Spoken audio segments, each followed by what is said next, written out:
Hi Dempsey, welcome to the studio. Thank you for inviting me. We're going to talk today about a non-IT topic, about culture and why culture is so important in an IT company.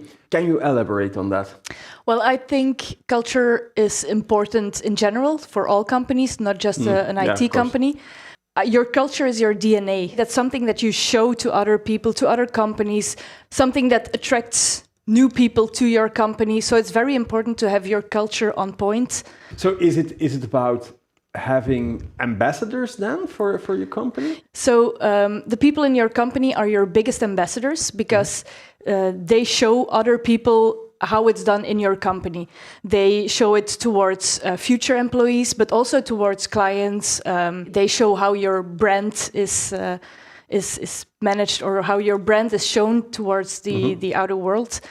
So it's very important that your culture is on point and that you keep working on that part. Yeah. Is it about having happy employees?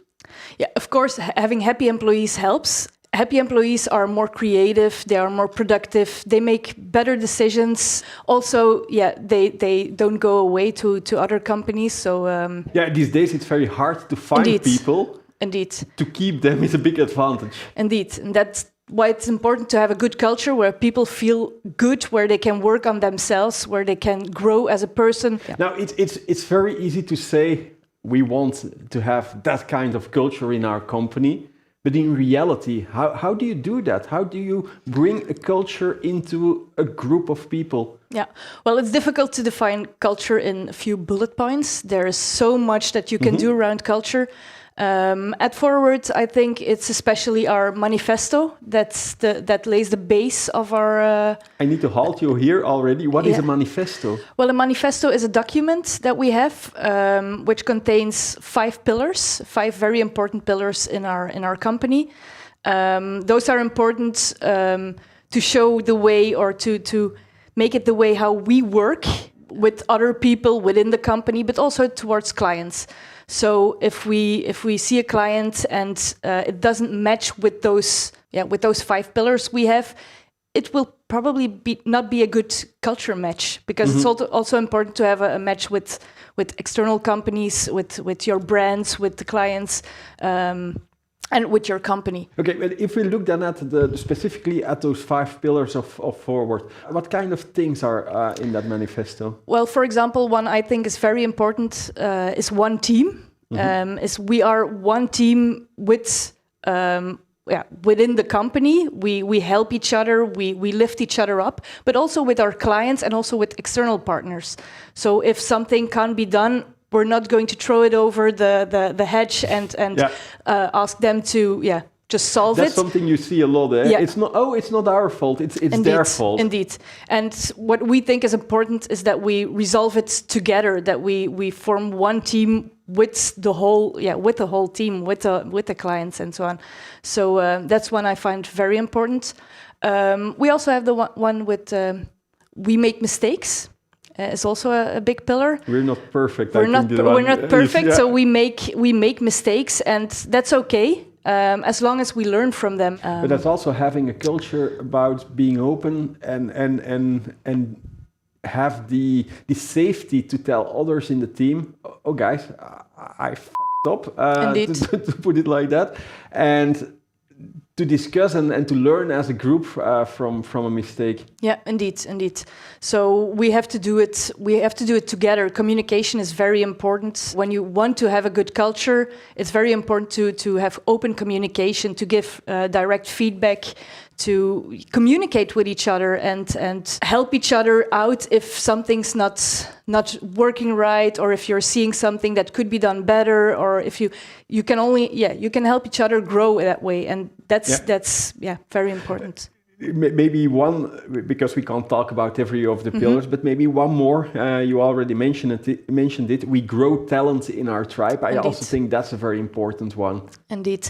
We try to help each other, but we also have initiatives like Lunch and Learns, where we can show each other what we do, where external partners or clients can come talk about some topic, and that we learn from that. We also have like a Udemy for Business, for example, where people can look for courses that are interesting for them, for their personal growth or for the growth within the company. I notice myself when we are recruiting new people, one of the things we do is we also match people we are interviewing to the manifesto. Indeed. That's one layer of selection, is a big word, but to see if there is a culture match like you explained before. But furthermore, how do you implement such a manifesto into a team? You already mentioned the learning initiatives, but I think there's a need for more than that to make it work. Indeed. Well, like you said, it all starts with hiring someone. If there's no match there, it's we don't have to hire those people because they won't feel well in the future. And it won't match with our clients and with the whole organization. So we don't have to do that. We really have to check if they fit with the manifesto and with our culture. So it starts there. And then, of course, it starts with a good onboarding. When people start, the onboarding is way before day one. Let's say. So people receive an email with more information. We ask them 3 questions with which we can present them to the team already before they start, so that people can get to know them. They know who's walking around, or especially now with the hybrid way of working, if they see a name, at least they know who it is. So it starts way before. We keep having contact with those people, and then from day one they get a buddy, which they can ask a lot of questions, who will help them grow in their path. So I think it's really a good thing to have a good onboarding. Same thing with outboardings. If people have other ambitions, if they want to go somewhere else, if they don't feel well anymore, of course we hope that they come talk to us, and we're very open about that. Also, we have a person of trust. We have several persons of trust. If we can do something about it, it's very important that we do. But if they have other ambitions, or if they want to go another path and we can't help them, or we can't fit it into the organization, then it's also important to let them go, but in a good way, because like we said, they are ambassadors. And people stay ambassador. Even if they leave, they are your biggest ambassadors. Like, for example, there is now someone starting pretty soon. She came to us because of someone who left us in the past, because they told very good words about Forward. They told us that there was good culture, that it was a good and growing company. So it's very important that you say goodbye in a good way. You mentioned earlier, open communication is also a very big aspect of achieving that culture. At Forward, we have many check-in possibilities. You have one-to-ones, you have our tribe meetings. How does that fit into the mix? Well, indeed, we have like the one-on-ones. That's more with the heads of solution, with the leadership team, where there's a regular check-in with that person to see how they are developing, how the work is going, but also how they are doing personally. We have monthly tribe meetings, which are meetings where the whole company comes together. Sometimes maybe even the people from Amsterdam come to the office in Hasselt. The people in Valencia gather together in Valencia. And we try to gather the whole company and give an update about what we're doing, but especially which team is doing what, which projects are in which status. And it's also important that the people themselves they are talking on those events, that it's not just the leadership team giving an update. No, it's they're proud of their work, so we have to celebrate our wins, but we also have to say on which things we failed. We also have to mention that, and that's it's not bad. We can make mistakes. You mentioned we have those one-to-ones, but we also have a safety net that are those engagement surveys we do. Can you explain something about that? Yeah, it's something I think is really important, and it's something that helps me in my job too. We have quarterly engagement surveys, so we send out a survey to check how we are doing as a company on different aspects. So how are people feeling? Do they feel they fit well in the team? How's the leadership? What are we taking good initiatives? Different pillars within that engagement survey. Also, our manifesto is in there. And for us, it's important because that way we can measure. It's not just a, I don't know if you say it in English, belly feeling. It's not just a feeling that you have, like if something is going wrong. You can really measure it. And what do you do with the results? Yeah, so we sit together. So when we have, I think it's a 2-week process that people can fill in the survey because some people are on holiday and so on. We have a really good rate, that fill-in rate. And then we can see all kinds of data coming from it.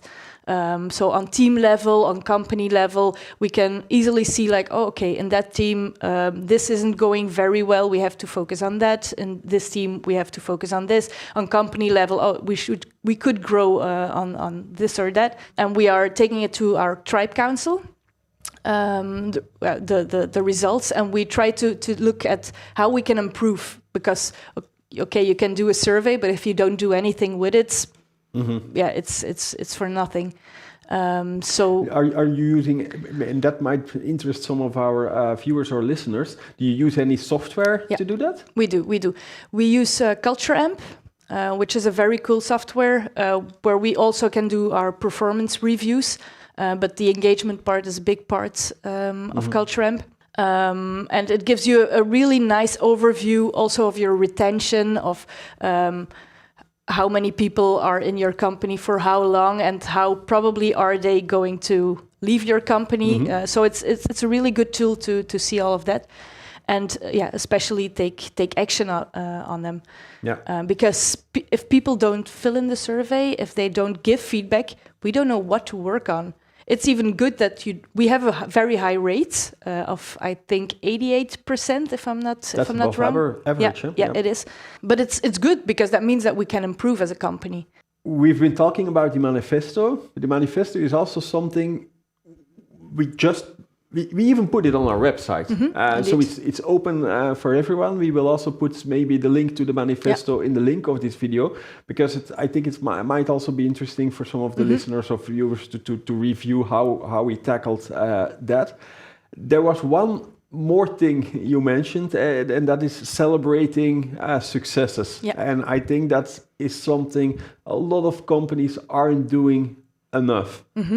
Yeah, Would you agree with that? Yes, indeed. It's important to show that we have successes and that mistakes can happen, but that the majority of things we do are a success, because otherwise we wouldn't be growing, we wouldn't be where we are right now. It's very important to show that we do like fun activities. For example, if a project is closed, is finished, the project team goes for dinner. They have some fun. They enjoy. Yeah, they celebrate it. But also together. Most of the times, and that's a very important one, as one team together with the customers. Indeed. So sometimes the customers is included in those fun meetings. So it's important that you do everything as one team. It's not just us that did the project. No, it's with everybody. This year Forward has to celebrate something bigger. What is that? Well, Forward exists 5 years this year, so that's a really big celebration. So we decided, or at least our two CEO founders, Bruno and Kevin, decided that it was time to make it big, to celebrate big time. So we're taking the whole team from the 4 offices to Hasselt, Antwerp, Valencia, and Amsterdam. We're taking them all to Ibiza. Oh, that's a treat. Yeah. Before we dive into Ibiza. Indeed, over the last 5 years, Forward grew very fast. We started with a few people, are now across the line of 100 people working for the company. That's a very steep growth in less than 5 years. Huh? It is. We're growing tremendously. That's also why it's important to guard our culture. Indeed. To keep it that way. From those 5 years, the last 2 to 3 years were in the corona, so we didn't have a lot of real team building activities or events, at least not with the whole company. Like you said, some people are working from Spain, others from the Netherlands. So now everybody is joining, Yes. And we're going to Ibiza. Well, it's the first time that we're all together, that we can celebrate something, and it will be very nice. I'm really looking forward to. Can you already give some tips on what will be happening in Ibiza, or does what happens in Ibiza stays in Ibiza?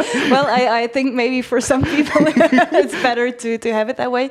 No. But it will be fun, full of activities, of well-being activities. We'll have like a full-on forward moment.